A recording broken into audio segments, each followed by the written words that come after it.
Salut à toi peuple du Rhum, bienvenue sur la chaîne du bar de l'ours. L'ours c'est moi, le bar il est pas ici. Si vous avez vu un petit peu la vidéo il y a quelques jours, il y a quelques semaines, vous savez qu'on est chez Anaël qui nous a reçus. Et en fait je suis aujourd'hui avec Youk. Si je dis, ok, j'ai bien réussi, je ne veux surtout pas dire de bêtises. Qui nous vient directement de Tahiti. Je peux vous dire qu'il y a des choses sur la table. Il fallait qu'on parle avec lui, il fallait qu'on en parle avec vous sur la chaîne. Parce qu'il faut découvrir ce qu'il fait et qu'on va découvrir ce qu'il fait. Alors c'est parti. Salut Youk. Salut. Merci d'être là, d'avoir pris du temps. On se rencontre dans un endroit qui est même pas chez moi, qui est même pas chez toi, tu vois, mais c'est cool, on a des amis qui sont super sympas. Ouais. Est-ce que tu peux nous parler un petit peu du coup de votre marque? Ouais. Et puis après des jolis flacons qu'il y a devant nous. Qui est là. Ouais. Alors du coup en fait ma marque c'est notre marque à nous, c'est Tamure Rum. C'est mon père et ma mère en fait, mes parents qui ont lancé ça en 1991 sur l'île de Tahiti. Et voilà, on plante nous-mêmes nos cannes à sucre. On a une petite distillerie directement sur Tahiti. Et voilà, je les ai rejoints il y a pas très longtemps, il y a quelques années, il y a 2 ans, voilà, pour les aider et reprendre un peu le flambeau. Ok, d'accord. Voilà. Ça marche. Donc 91, ça fait déjà quelques années que. Ouais, c'est cool. C'est une belle histoire. C'est plus qu'une histoire, c'est quasiment une épopée en fait, quand même, 91 et c'est assez drôle parce que 91, du coup c'est nous un peu les plus vieux, en tout cas distillateurs de rhum sur Tahiti, mais on est vraiment les moins connus des 4. C'est vrai que je pense que vous qui regardez la vidéo, à mon avis, je pense qu'il n'y a pas beaucoup de monde qui va connaître des rhums. C'est cool, ça fait plaisir. Ouais. Super. Et bien merci en tout cas aussi de nous recevoir ce soir et puis de parler de nous, c'est cool. Qui est totalement improvisé, C'est vrai, mais c'est comme ça qu'on préfère et c'est comme ça que les meilleures rencontres se font, c'est quand c'est pas prévu. Donc, qu'est-ce que tu peux nous dire sur celui-ci? 56 degrés, alors ça...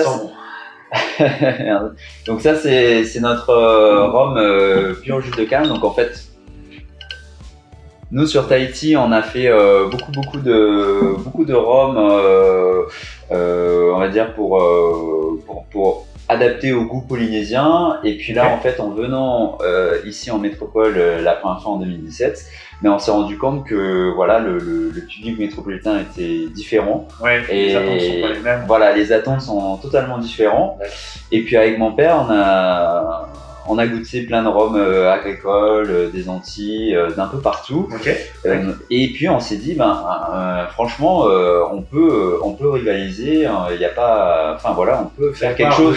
Voilà. Vous avez on a ce qu'il faut, on a pour pouvoir faire tout ça. Et j'aime beaucoup ce rhum déjà pourquoi? Parce que en fait déjà je l'ai fait avec mon père et rien que ça, tout le monde sera d'accord, c'est une super histoire. Ouais, ça c'est... Et en plus c'est le premier en fait rhum que je fais avec lui. D'accord. Ouais, parce que lui il avait déjà imaginé toutes ses anciennes recettes, et puis pour le marché métropolitain en fait on s'est assis tous les deux et puis on a commencé à imaginer, à voir ce qu'on pouvait faire, etc. Voilà, ce qu'on pouvait sortir à partir de ce que nous on avait. Et ce qui est drôle, c'est que moi je le décris un peu comme un métis entre une eau de vie et un rhum. Je sais pas si tu le sens un petit peu.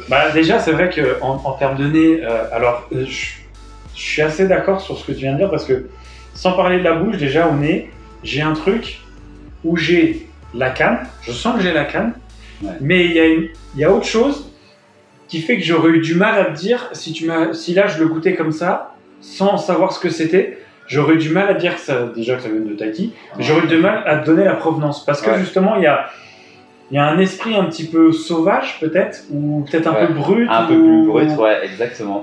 Juste pour les spécificités techniques en fait de celui-là, en fait, donc c'est une double distillation. Donc vraiment, nous on a un petit alambic chauffé au feu de bois. Alors nous on est vraiment à l'ancienne, on chauffe tout au bois, aux palettes, tant l'alambic que la colonne. C'est un choix de mon père d'avoir ça parce qu'à l'époque c'était ce qui se faisait et puis il avait choisi ça pour des raisons économiques et aussi gustatives. Ok. Une double distillation, il n'y a pas que ça aussi, c'est qu'en fait nous on a fait une réduction vraiment au goutte à goutte et voilà vraiment ça passe de 72-73 sorties d'alambic à peu près et puis on le réduit voilà sur 6-8 mois directement. Le 56 il est réfléchi, le 56. Il est pour toi il est justement c'est le degré que tu as choisi ou que vous avez choisi qui pour vous était en fait le degré il y a une anecdote assez assez drôle, c'est que en fait donc on avait fait toutes les spécificités, on avait choisi le terroir, on avait choisi la canne, on avait choisi le type de distillation, la méthode, la levure, etc. avec mon père. Et sauf qu'il y avait un truc, c'est qu'on n'avait pas choisi le degré. D'accord. Et puis donc là il me fait le rhum en double distillation, etc. Tout bien fait jusqu'à 72. Et puis là il m'appelle et il me dit mais j'aurais dû jusqu'à combien? Bah merde, on n'y a pas réfléchi. Voilà, et pour le coup, en fait, on avait tellement de trucs, on avait pensé à tellement de choses que là, on s'est dit, le degré à commercialiser. C'est tellement évident au final qu'en fait, tu passes à côté. Quoi. Exactement. Du coup, je lui ai dit, écoute, on va essayer, tu le descends jusqu'à 60 degrés très lentement, vraiment, on avait ça dans le rhum, on va infuser le rhum avec de l'eau et tout. Tu le mets à 60 et à 60, voilà, tu fais un échantillon à 59, à 58. D'accord. Et puis voilà, tu m'en mets 10. Et puis on goûte, et puis on choisit c'est quoi le mieux. Et alors du coup il fait l'exercice et tout, donc il y a mon frère, ah oui mon frère aussi travaille avec nous, donc il y a une petite entreprise familiale, hein, donc du coup on était tous les trois, et puis on goûte tous les échantillons. D'accord. Et puis on se fait une petite shortlist. Lesquels on garde. Ouais voilà, lesquels on garde, lesquels on garde pas, tac tac, selon les goûts de chacun et tout. Et là, puis je sens que mon père, il a une petite préférence. Ouais voilà. J'imagine que quand le padré il a. Voilà, il fait comme si il nous demandait notre avis, mais en fait, mais il disait c'est pas mal celui-là, hein, c'est pas mal. Et du coup, je fais oui c'est pas mal, mais il y en a d'autres qui vaut le coup quoi. Et bref, on avance, et puis à un moment, je m'arrête, je me dis bon, c'est bon, je vois bien que tu tiques sur celui-là, tu veux celui-là, bah pourquoi, vas-y, enfin genre crache le morceau. Et là, il me dit, en fait, il y a encore un vieux stock d'étiquettes de 56 degrés qu'il faut liquider. Et alors, il me dit, ce serait bien quand on goûtait à 56. Ok. Mais en même temps, il est pragmatique. Et totalement pragmatique. Et puis au début, je me suis dit, bon, c'est vrai que pour pas retarder le truc, je me suis dit à 56, bah pourquoi pas.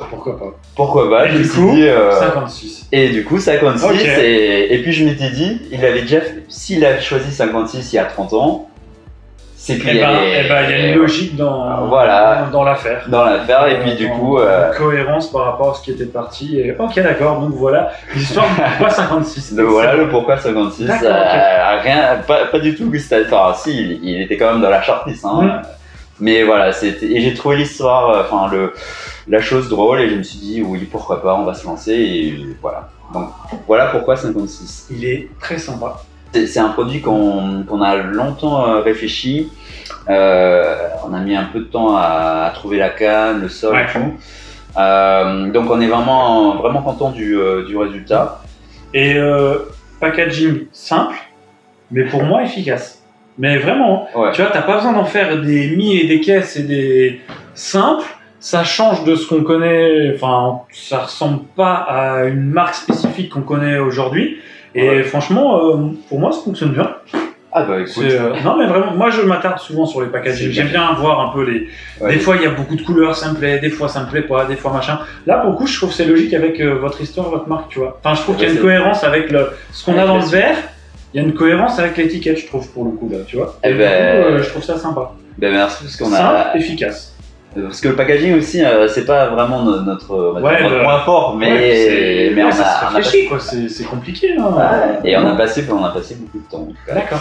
Et puis voilà, et puis aussi pourquoi j'aime beaucoup aussi ce rhum, bon, au-delà bien sûr du côté organoleptique, voilà, de l'affect, truc. Hein. C'est que j'ai l'impression que c'est un peu nous dans le sens où en fait, moi, avant de rejoindre la famille, je m'étais dit, il faut que je me forme, en fait.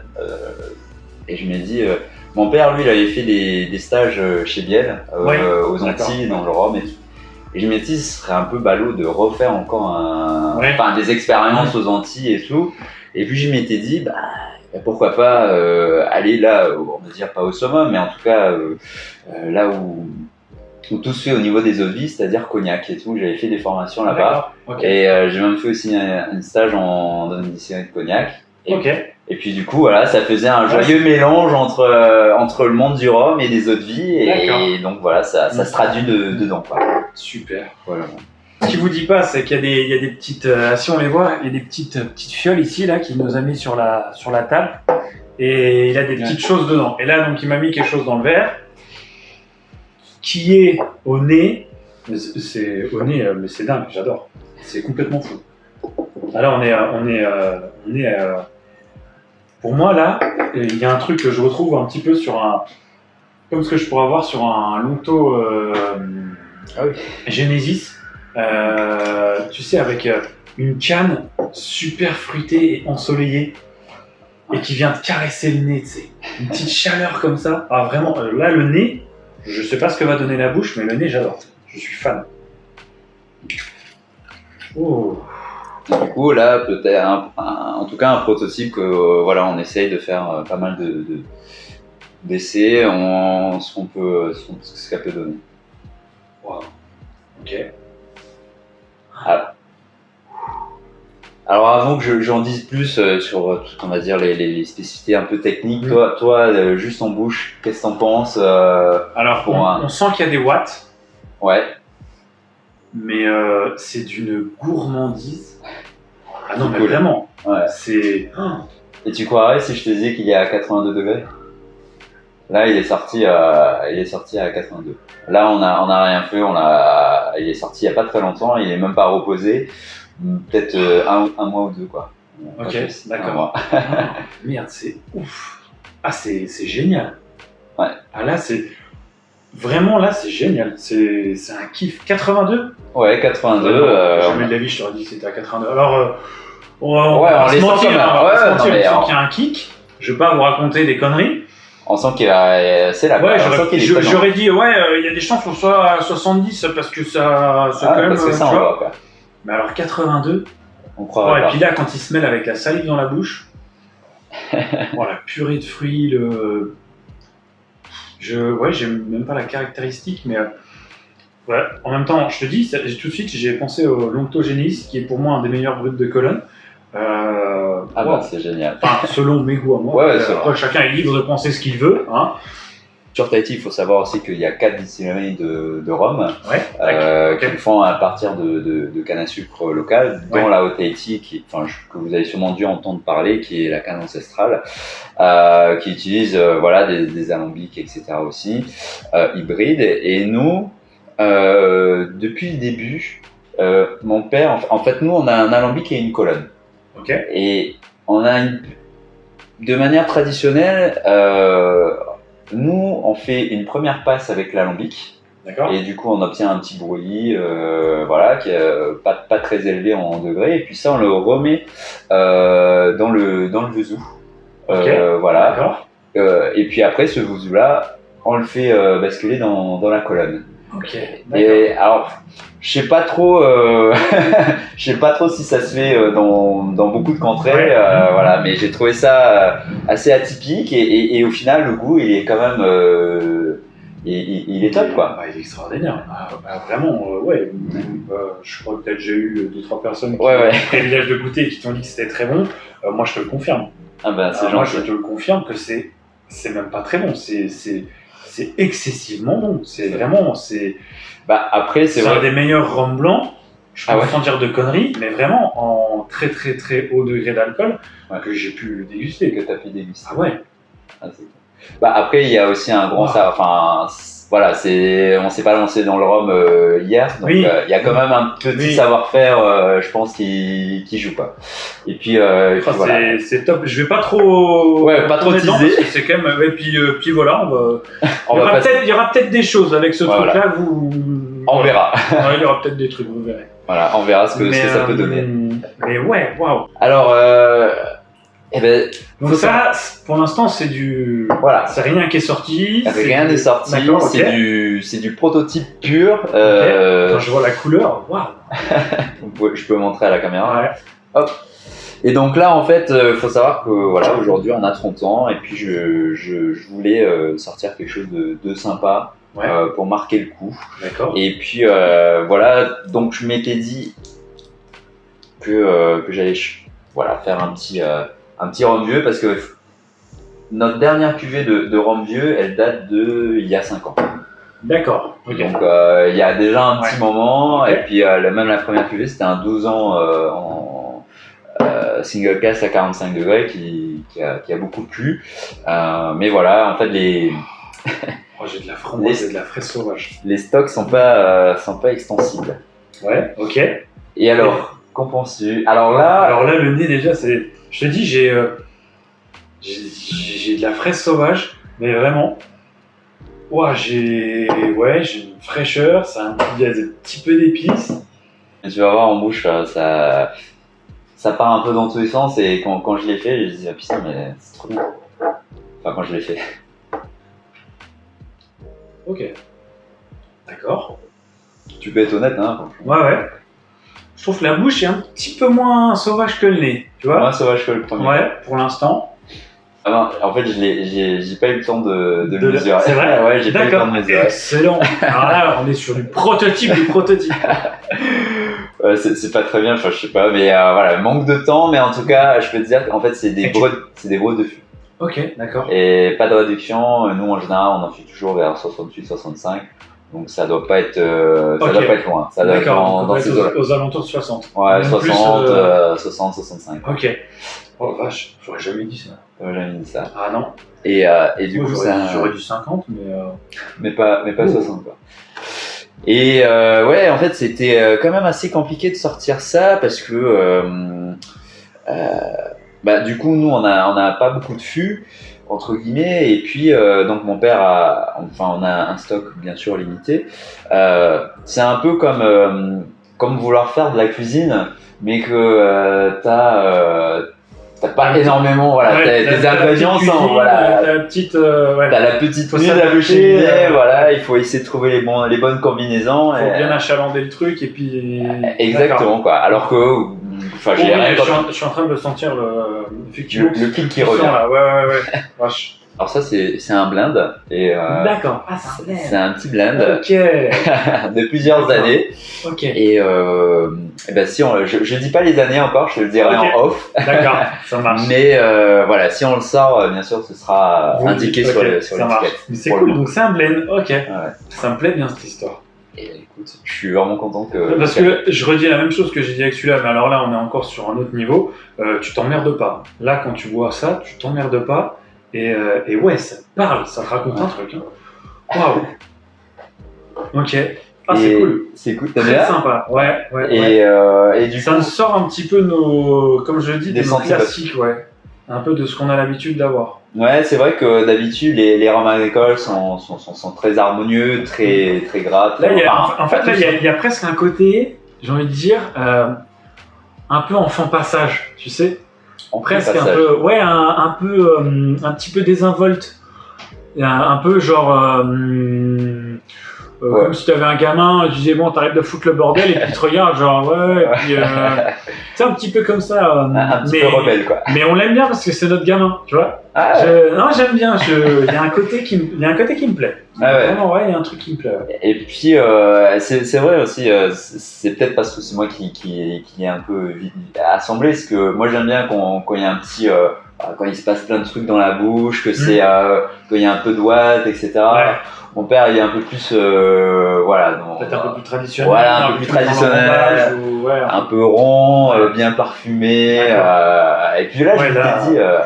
Mais là, t'auras une cible, hein. Avec un truc comme ça, chez nous en France, il y a des zinzins, c'est sûr. Des zinzins qui vont vouloir. C'est sûr. C'était voilà, vraiment ça, je l'ai sorti un peu pour les grands amateurs de rhum. Bah écoute, et puis voilà. À mon avis, le défi est réussi. Alors après, comment tu vas le sortir, le packager, le machin et tout, vous ferez votre truc, mais. Bah maintenant, il faut que je sache à quel degré. Ça, j'ai aucune idée. Donc je suis encore en test et puis donc voilà, c'est la surprise. Pour je ne sais pas quand. Qui viendra en temps et en heure, parce que chez nous, on n'est pas très. Voilà, faut mieux être patient et sortir un truc fini. Exactement. Et abouti, plutôt que de se dire on va aller trop vite et puis. Exactement. C'était un peu la philosophie de mon père, parce qu'à chaque fois, moi j'étais en métropole et à chaque fois tout le monde me disait mais vous avez pas de vieux, mais. C'est quoi ce distillateur qui fait pas de vieux, qui fait pas de blanc agricole, de blanc je vais dire en pur jus, etc. Nous on avait notre gamme de rhum arrangé qu'on avait sorti à partir des fruits qu'on cultive aussi, et notre liqueur avec des oranges sauvages, et du coup les gens ils étaient un peu il est où le rhum, et puis on était là, écoutez, pour l'instant ça nous plaît pas, donc on sort pas, et on sort que quand ça nous plaît. Voilà, quand ce sera bon et quand ça nous plaît. Belle philosophie. Bon, alors par contre, c'est vrai que c'est. Du coup, après 4 ans, on a un rhum blanc et un rhum vieux qui va sortir, mais en tout cas, on aime bien sortir des choses qu'on aime bien, quoi. Qui collent à votre. Votre histoire, quoi, à votre. Ouais, carrément. Comme on dit depuis le début, à la cohérence de la marque que ton père a créée, que vous êtes en train de. Ouais, un peu de renouveler. Ouais, pas de renouveler, mais il y a tu viens amener un petit peu ta patte. Voilà. Ça, c'est bien. Exactement. Tant sur le packaging que sur les produits. Donc, voilà, il y a vraiment une continuité. Enfin, si vous allez à Tahiti, vous verrez nos produits, les rhums Tamouré. On va dire l'ancienne gamme que mon père a inventé d'ailleurs. Et puis voilà, les nouveaux produits que je sors, toujours avec mon père. Je le fais pas toujours tout seul, c'est vraiment en famille qu'on le fait, et donc ça c'est cool. Bon allez, on termine là-dessus. Merci à toi Peuple du Rhum d'avoir visionné la vidéo. J'espère que ça vous a fait plaisir. Ça m'a fait plaisir d'échanger avec toi. C'était pas prévu. Pareillement. Je pense que vous aussi, ça vous fera kiffer de voir un peu l'envers du décor et de pouvoir découvrir un petit peu de nouvelles distilleries qu'on connaît pas forcément. Comme d'habitude, laissez un petit commentaire, venez sur la page Facebook, le compte Instagram, et puis surtout, n'oubliez pas plus haut que le rhum. Santé. Et merci. Manouilla, comme on dit chez nous. Comment ? Manouilla. C'est un petit vieux. Oh non, je vais pas le mélanger. Je t'ai vu hésiter. Et en plus, ça filme un ça va.